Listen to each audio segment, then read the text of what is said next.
What can be done to reduce the rates of alcohol harm and associated gender-based violence in South Africa? Hi, I'm Simon Lippenaar and I'm an attorney. My practice handles family law cases and I regularly come across or face-to-face with survivors of gender-based violence.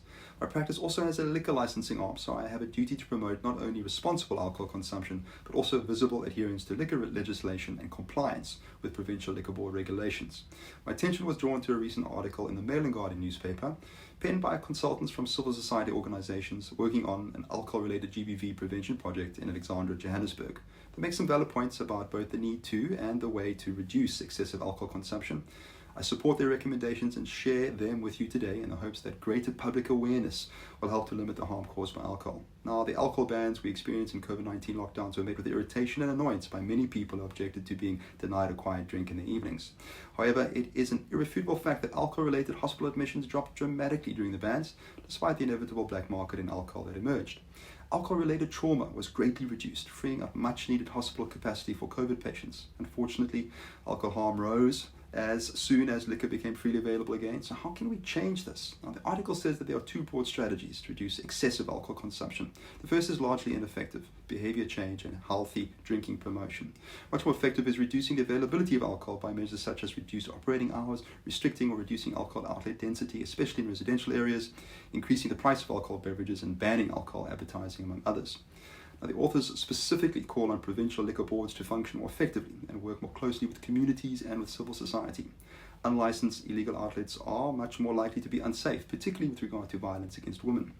Across Gauteng, there are roughly twice as many unlicensed premises as licensed, and many so-called licensed premises have out-of-date or fraudulent licenses, so the real number of illegal outlets is unknown.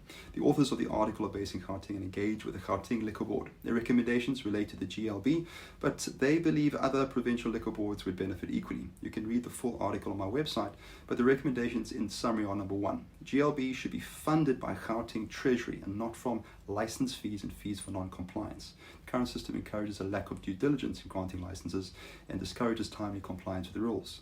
Number two, the community should be represented on the GLB, along with policy experts on alcohol-related harm and a member of SAPS. Three, the public notification process for new liquor licenses needs to be improved to strongly encourage feedback. Number four, the criteria for granting a license is unclear and needs to be more transparent. A set of guidelines is needed, which should include liquor outlet density criteria. Five, the GLB and all other liquor boards should have an online presence and be accessible to the public. Currently, it is virtually impossible to get a response from the GLB, either by email or telephone call. Providing information about liquor license applications would encourage greater public participation.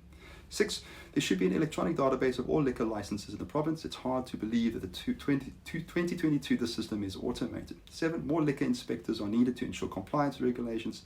This would also have the benefit of making inspectors more visible and would increase the liquor board's accessibility. Eight, civil society should undertake community-focused rights literacy along the lines of the treatment action campaigns, the HIV treatment literacy campaign, so everyone understands liquor regulations and knows how to demand their enforcement.